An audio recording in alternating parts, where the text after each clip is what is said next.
My name is Mike McKee, and I'd like to continue our series in Alteryx Designer macros. Today, I'd like to talk a little bit about iterative macros. Now, what an iterative macro is it takes each row of data and puts it through a process until a condition is met. So, in a programming parlance, think of it as a for or a while loop. It will look at each row of data separately, and it will run each row of data through until a specific condition and then exit that data from the macro itself. Now, hopefully you've gone through my standard macro course, which talked a little bit about the features and functions of a macro in general. And today we're just going to take that to the next level. I've got several exercises that we're going to walk through, each one getting progressively more complex, showing you some of the more advanced features that you could use inside the macros. All right, let's go ahead and get started. So as with the my other courses, I have a folder zip file attached to this. It's got two directories in it. We are going to start with counting, and we are going to go ahead and build these macros here. I have the start file, and that's what we have on the canvas that we're going to start with. You can double click that or go to File, Open File, and open it. We've got the the end file here, which is going to be the final file that is going to be completed, the answer key, so to speak. And then there's two macros that we're going to build on this. And when you build a macro, it does appear as an extra file. And we talked about this in the standard class, that you could go ahead and save these on a directory somewhere and point designer to them so they automatically appear in your toolbar up here. All right, let's go ahead and get started. So here's the iterative start file. We're going to start with lesson one.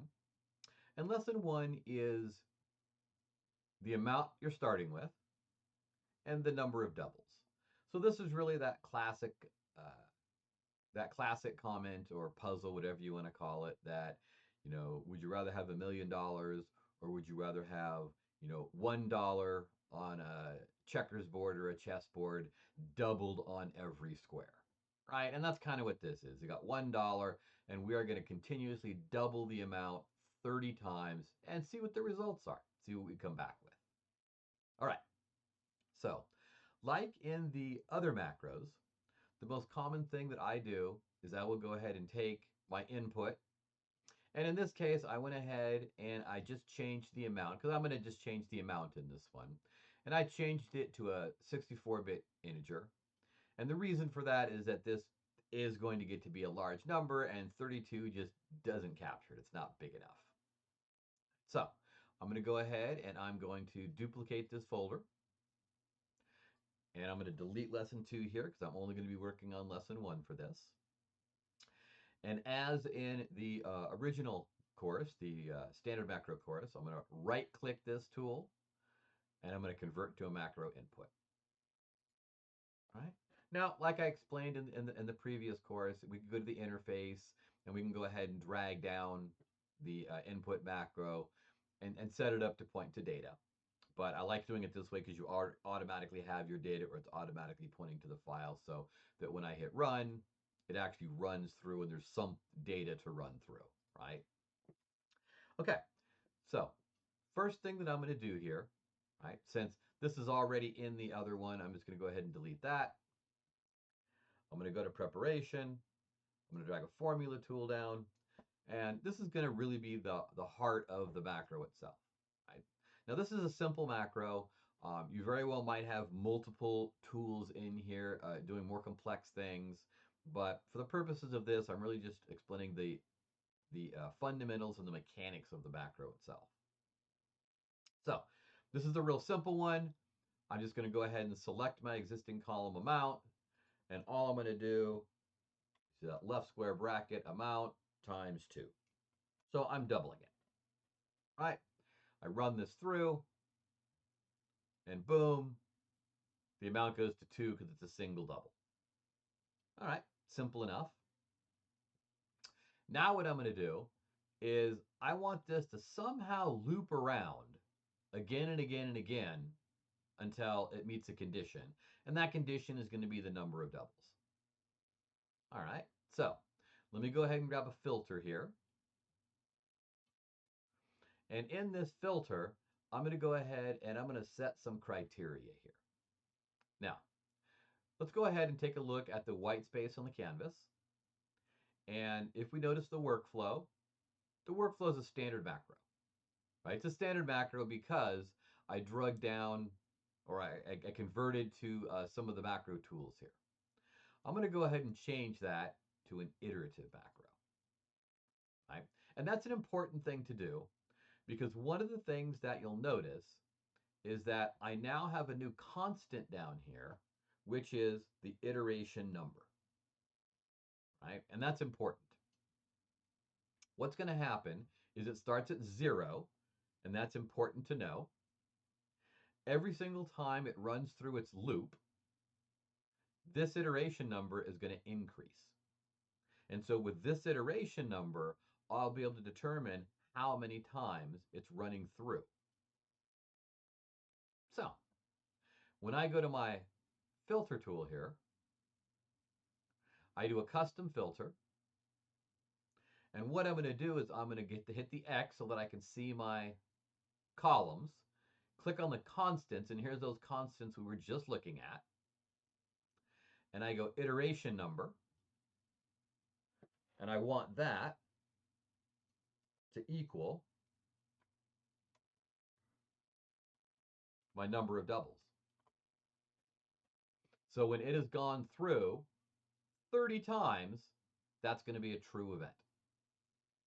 Right? Obviously, it's going to be a false event because it's only going through a single time here. All right. Here's where the magic happens. When my data comes on the false anchor, I know it needs to loop around. So this is my condition, the while loop. Okay? So I'm going to go ahead and I'm going to drag down a macro output, and I'm going to set it over here. And I'm going to go ahead and say, okay, there's my false anchor, and there's my macro output. This output I'm going to configure to loop back into the workflow. I'm going to drag a second macro output, and I'm going to hook it up to the true anchor, and this is going to be exiting the macro. All right. Now, we talked about going into view and looking at the interface designer. And so I'm going to go ahead into my interface designer. Okay. And you can see it appears here. I can go ahead and pull it out and pin it out, expand it. I can unpin it and it'll shrink back down. And the interface designer is going to allow me to configure which one of these do which. So I come to my output here, and I'm going to go ahead and I'm going to rename this, and I'm going to name this done. I don't have to. Whoops. I don't have to. I could just remember that it's output 28, but making it done makes it easier. And the anchor abbreviation here is going to be O for output. For my looped anchor here, I'm going to go ahead and I'm going to name that, instead of output 27, iterative. So I know that that is what's looping around, and I'm going to make that the I anchor. And then, of course, I have my input anchor here. And I'm not going to worry about that one. I'm just going to leave that one alone. Right? We're not going to show the field map or anything like that. We don't need to for this particular situation. But just, be aware that it's there. We talked about that in the other class. And so now when I look at my interface designer, I've got my properties here. And one of the things that you'll note is in the properties, I now have the iteration output, as our input, and the iteration output. Now my iteration input is going to be input 20. That was this one right here. My iteration output is going to be iterative. And this is why I renamed them. All right, so it knows this is where the data comes in. That's where the data loops around. Now, be aware that you are going to have a maximum number of iterations. And then what do you want to do when that happens? And I do recommend, leaving this or even shrinking this if necessary, because you don't want to get into an infinite loop. And then for the output mode, generally speaking, all iterations are going to have the same output scheme, but it is possible you might create something where, depending upon the row of data, it might create in new columns or something like that. Fundamentally speaking, this right here is there because it is an implicit union tool at the end. So how are you going to put all of your data together? Because this is going to take all of your data, loop it around as many times as needed, and then each row of data that completes is going to be sent out here. And then when no more data is coming through, so there's nothing on the false anchor at all, then it's going to output for you. All right, let's go ahead and save that. And I'm going to go ahead and save that as, let's come down to my new volume here. And I'm going to save this as macro 1. Oops, spell it right.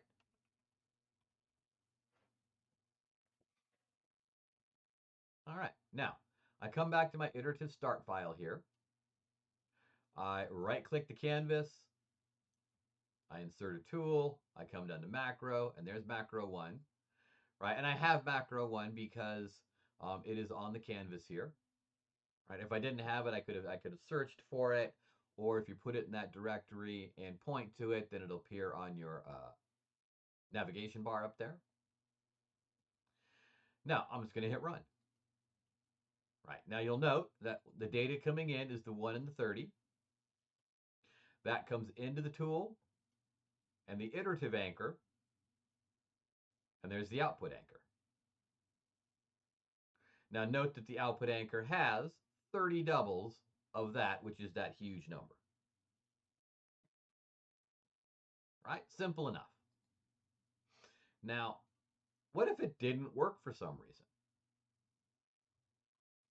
Right? And it just went on forever or whatnot. I needed to somehow troubleshoot this. Right? And that's a little bit tricky because it's just kind of all or nothing here.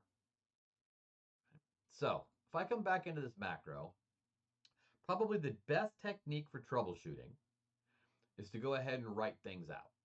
So let me go to preparation and grab a formula tool down. And I'm going to hook that up to my what loops around. And in that formula tool, what I want to do is I'm going to go ahead and create a new column. And I'm going to call this iteration number. And what I'm going to do is I'm going to say, okay, I'm going to define what the iteration number is. And since it always starts at 0, I'm just going to do a +1 just for my own personal clarity. So the first loop through will be 1. Now, you could have the first loop through be 0. Totally up to you. It makes no difference. And now I'm going to go to the in out, and I'm going to grab an output data. Okay. And I'm going to go ahead and define this output data. Let me go ahead and set up a connection.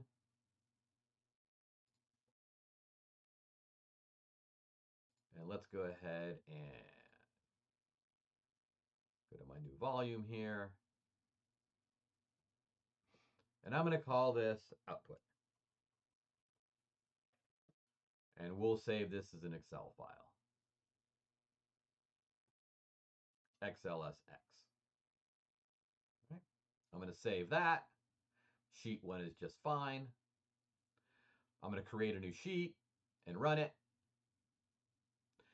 Now the key here is that now that I've created the file, I'm going to append. So what's going to happen is every single time this runs through, it is going to create a new entry there. All right, let me save that. Go back to my iterative here. Run it. All right, you probably didn't see it, but a whole bunch of files got written down there. I go ahead and let me open that folder now, or open that file, and there's my output file. And that's when I created the file. There's my first run through, my second run through, my third run through, and then all the way down until it hits 30. Right? And this is a really, really good way of seeing what each loop in your iterative macro is doing. And it allows you to troubleshoot it with ease.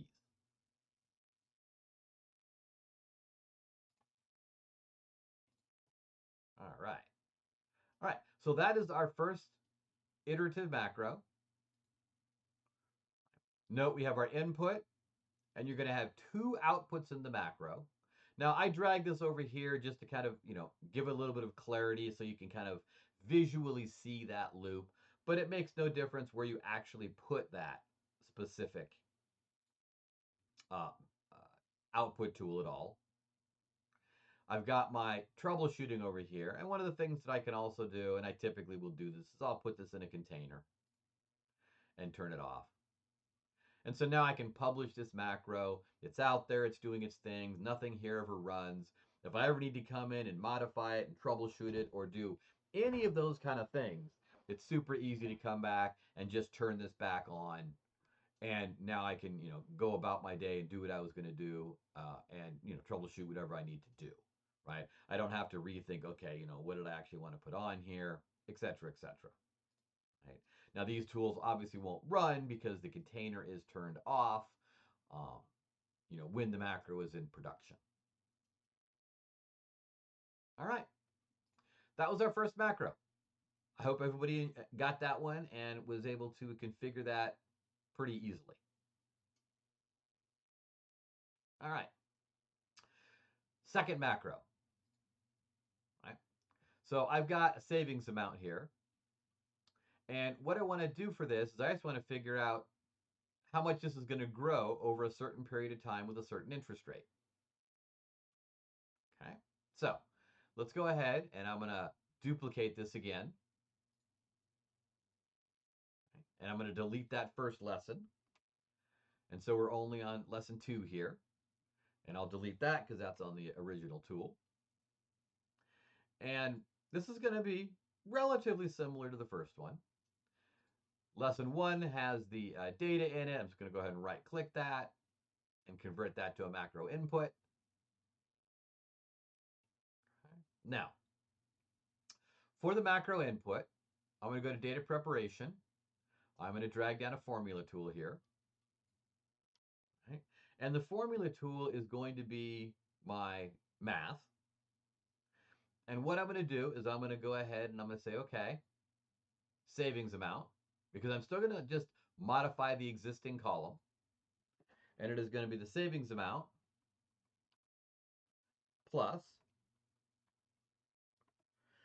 savings amount times 0.1.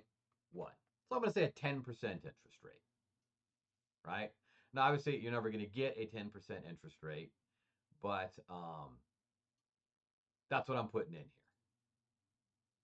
Right? I go ahead and run that, and it's grown by 10%. Right? Simple and easy. Now, let's go ahead and drag our filter down. Right?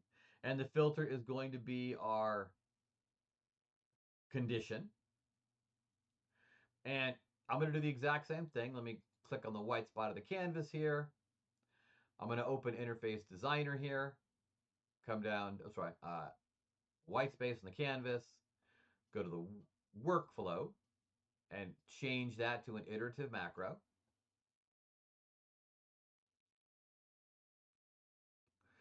Then I can go ahead and go to my filter, and I'm going to say, okay, I'll make a custom filter.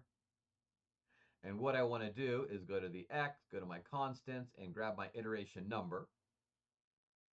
Now, I want my iteration number to loop a certain number of times, and I want this to be clear and understandable. So I'm going to do a +1 on this. And that way, the iteration number will always, it'll start from 1 instead of starting from 0. and I want that to equal, I'm going to say 5. All right, so it's going to loop around 5 times. And then once the iteration number equals 5, then it will exit. All right, so like in the other iterative macro, let me drag down an output here, connect that to my true anchor, and I'm going to call this done.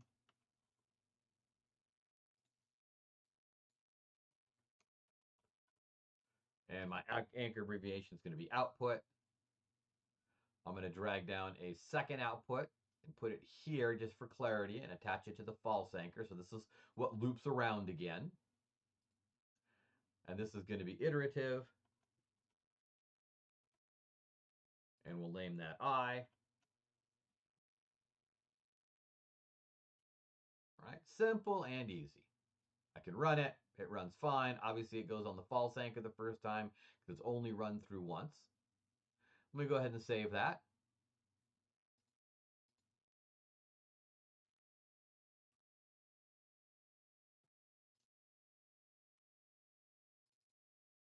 And we will call this macro 2.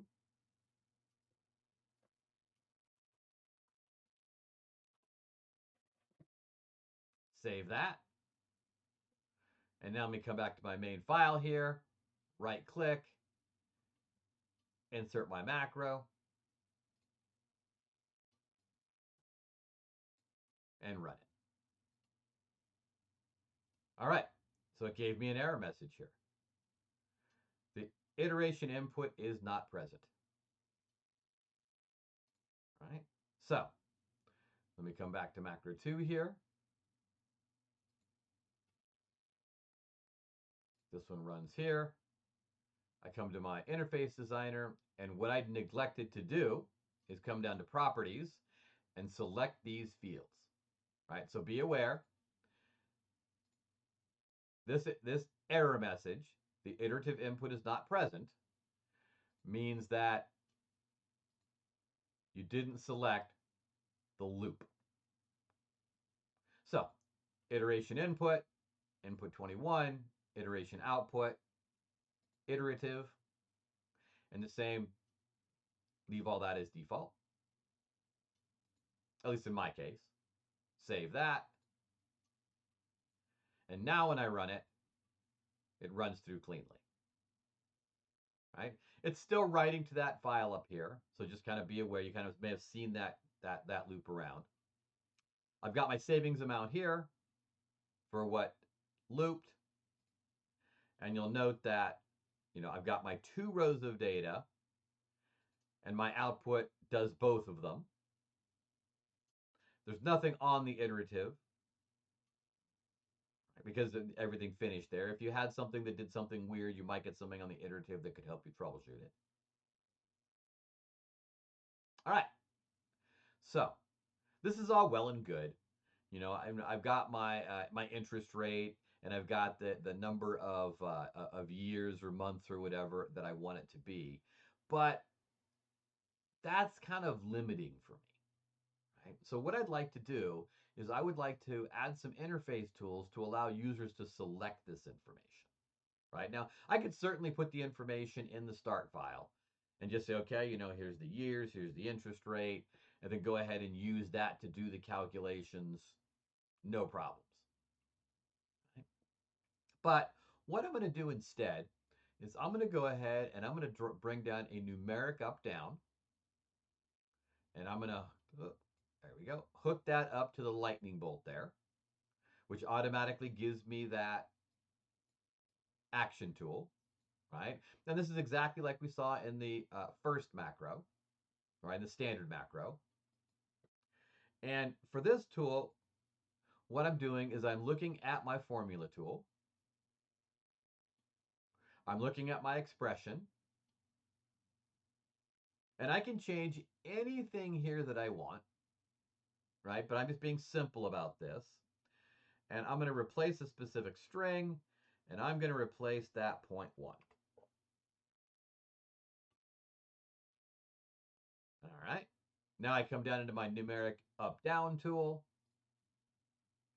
and I'm going to go ahead and say enter the interest rate.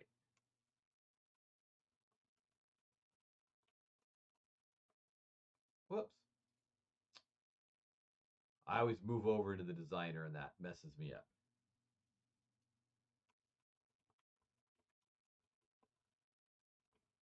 All right, enter the interest rate. Okay, now, whoops. Oh, where did I put that in? All right.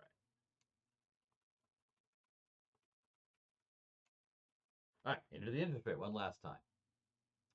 Okay, now, I can have a lot of different values for this particular tool, the numeric up, down. I've got a minimum value, I've got a maximum value, I've got increments, etc., etc. Now, I'm going to go ahead and set my maximum value to 1. My increments, I'm going to set to 0.01, so 10% increments here. But again, it's whatever you want it to be. And my default is also going to be 0.01. Whoops. All right. Decimal places, I'm going to do 3. All right, now you could set these to whatever is appropriate for what you're trying to do. And I'm going to go ahead and save that. And now one of the things that you'll notice is that when you look at the macro, I've got the interest rate, which by default is 0.01. And I can run this. And the output gives me 0.01, right? I can change that to, I can go down to 0. I can go all the way up to 1. Right, so let's put it at 15. You can see we're at 1050 there. Run that. And you can see that it is changing the interest rate based upon what I'm setting in here. All right. Now let's come back to the macro again. And I've got my number of iterations. And I think you can probably see this coming. I could drag down the number box and do the exact same thing and have the number of iterations, at 1, 2, 3, whatever. But I'm going to explore some of the tools up here. Right? And I'm going to go ahead and grab a text box. Right? Now, the disadvantage to this is if somebody puts in a letter or something like that, it will mess you up. So you could put some checks on this by putting an error message or whatnot. But I just kind of want to explore these tools and show you some of the different functions. Let me hook that up to my filter tool there. If I look at my update value, it's looking at the filter tool. And I'm going to go ahead and select the expression here. And I only want to change that 5.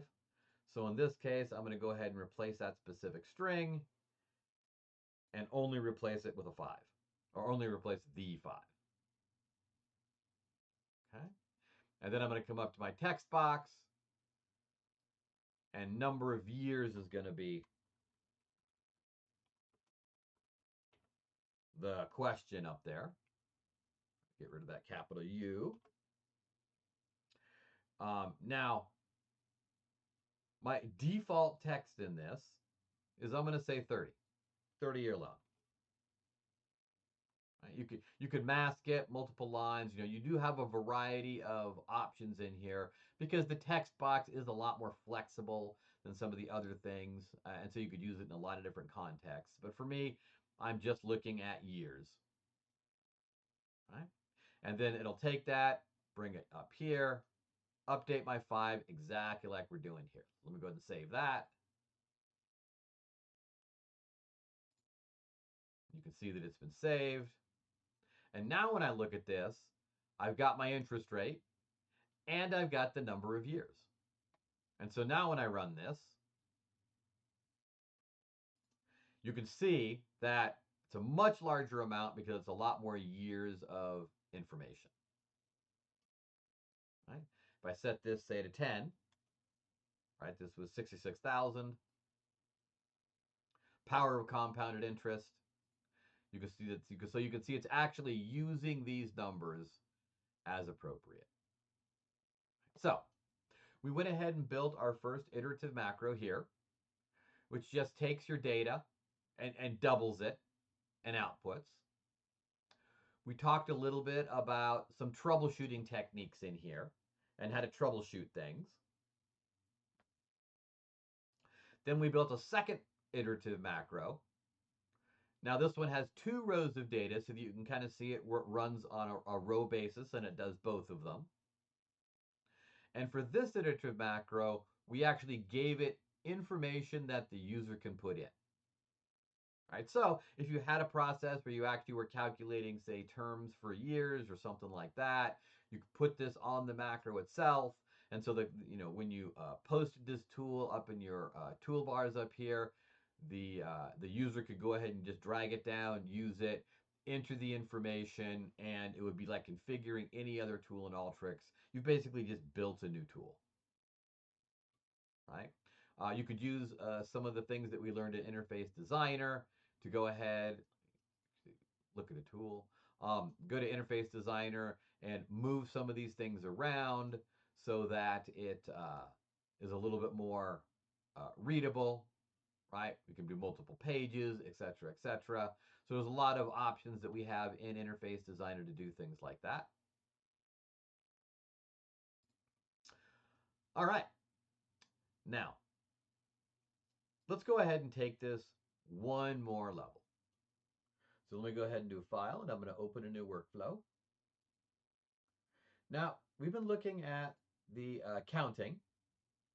Now let's go ahead and take a look at the number of the payments. And let me go ahead and pull in a start file. Right, similar to what we've seen before. I've got a loan amount, I've got an interest rate that I'm paying, and then I've got my payment. So how much am I paying per month? Or whatever the term is. Okay. So like in the other ones, I'm going to go ahead and I'm going to duplicate this. And I'm going to convert this into a macro input. And be aware, if you didn't want to do that, you could go ahead and edit the data here and just enter everything manually, or you could go ahead and point to a specific file. Whatever is appropriate for what you're trying to do. Right? Input 5, my anchor abbreviation here is going to be, let me say, start S. All right. Now, first thing we'll need to do is we need to do our calculation. So let me grab a formula tool down and bring that down here. Run it to bring the data up so that I can see it. All right, so my loan amount, my interest rate, and my payment. Right? Now, the math here is fairly straightforward, but one of the things that I want to consider is that as I'm running through everything, my very last payment probably isn't going to be an even $1,000. Right? There's going to be something about it. So what I'm going to do is I'm going to add a column, and I'm going to call it balance. And I'm going to go ahead and I'm going to pull down an if-then statement. And I like to organize them like this just so they're a little bit easier to read. Now, if my loan amount is going to be greater than my payment, right? So my payment won't completely eliminate my loan amount. Well, then it's pretty easy, right? Then it's just going to be my loan amount minus my payment. Pretty straightforward. Now, if the loan amount is less than my payment, then I'm just going to make it a 0 and walk away. Now, I'm going to go ahead and make this a double. Now, I'm going to create a second formula here, and this is just for clarity. I could have done this all in the same formula, but I'm going to choose balance again, and I'm going to say, I want to add my interest now. So my balance times, and then in parentheses, 1 plus my balance. And I format it this way just so that at a later date, if you wanted to, you could turn this into an analytic app and, well, I'm sorry, not the balance, the interest rate. And then you could go ahead and change the interest rate at a later date. Right? So I subtract it, and then I multiply it, creating the new balance amount. And then I come down here and I'm going to create a column called month number. All right. Now, let me go to the white space of the canvas first. And I'm going to go to workflow and I'm going to convert this into an iterative macro so that I have the iteration number that I can work with.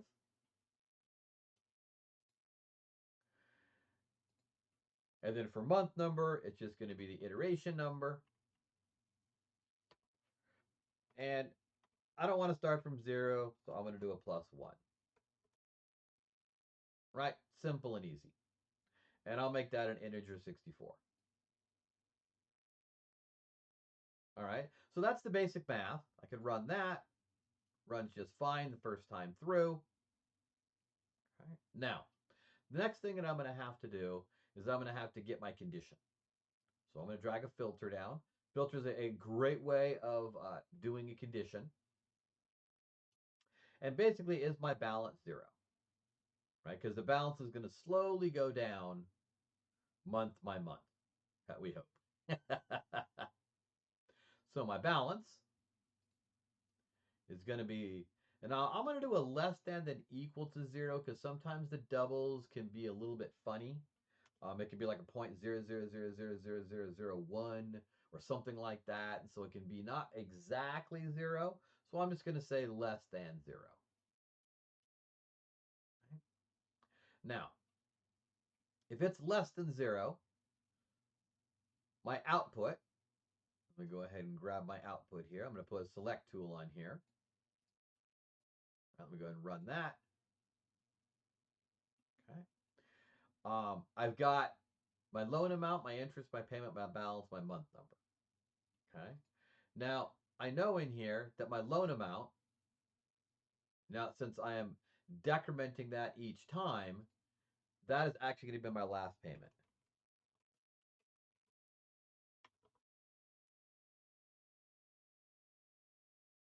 All right, simple enough.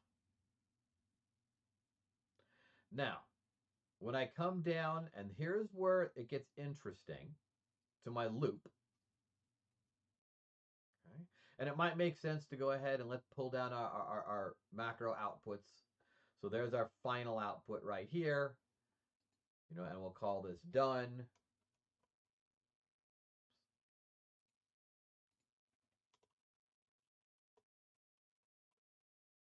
And our anchor abbreviation will be D on that. And then we're going to grab down another macro output, slip it up there, and then drag it up, whoops, and then drag it over here. And we'll go ahead and we will call this iterative. And we'll call this I. Right. Now, when I loop my stuff around, I've changed things around here, right? And if I just keep going in this loop, it's going to literally do the exact same thing because it's looking at the loan amount, it's deducting my payment, it's calculating my interest, and calculating a balance. So it'll do the exact same thing again and again and again and again. But what I want to do, and there's a couple of ways of approaching this, right? But what I'm going to do in this situation is I'm just going to say, okay, my loan amount is gone, and my balance is going to be loan amount.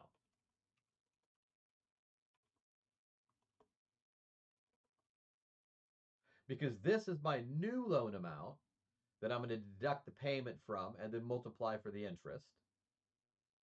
Now I don't need the month number because this is going to be the iteration number and it'll loop through each time. But since I'm doing it that way, there's a couple of changes that I'm going to need to make. So let's go over to Interface Designer and let's look at our configuration for it. Now, the output fields change based upon the macro's configuration, and I am changing some of those fields now, so I'm going to go ahead and check that. And auto configure by name because the iterations aren't going to necessarily have the same schema output because I am changing things again, right? So be aware of those two things. Okay. Now my iteration input is my input. My iteration output is my iterative, just like we've seen before. But be aware that we've now looked at the output field changing and the output mode,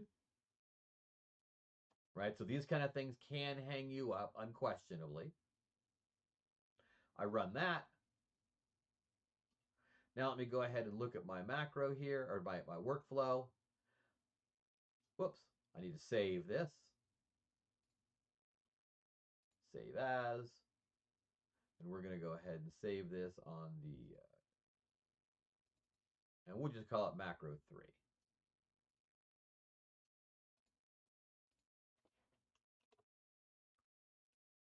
All right. Now when I come back here, I can go insert my tool, grab macro 3, hook that up, and run it. All right. Iteration limit of 100 was reached. Ah. So if you recall, when we were looking at the iteratives, there's a maximum number of iterations, right? And this prevents it from getting into that infinite loop. I'm going to make that 1,000 now. Save that. And run that. And now, when I look at my done anchor, there's my last payment, $816. My interest rate, my normal payments, my balance goes to 0, and 464 months is how many months it took me to pay off this particular loan. That's a long time. So, the first macro, we learned just kind of the basics and some troubleshooting techniques of using the append for the output. Then the second macro, we actually attached a couple of analytic tools to it so that we had some configuration in it and we could actually use it as a regular tool. And then the third interactive macro, we went ahead and configured it a little bit differently so that we were adding some new fields to it, adding some new columns, and bringing kind of everything through. Right? Now, there's a couple of ways we could have done this differently. If we wanted to bring the loan amount to through, we could have just go ahead and put a formula tool here, made the loan amount equal to the balance, and created a new field for the loan amount, and then change that over here, something like that. So there's a variety of ways we could have approached that. But this is that good technique, and the thing that you have to know is that if you are not changing your original field in the math itself, then you need to kind of modify it right here so that it feeds back in as appropriate, right? In this situation, the loan amount was changing, but we were creating a balance, so we needed to rename that balance to the loan amount. So, I hope you've enjoyed these exercises, and I hope these 3 examples have helped you understand exactly how the iterative macros work. Like always, if you have any questions, please let me know.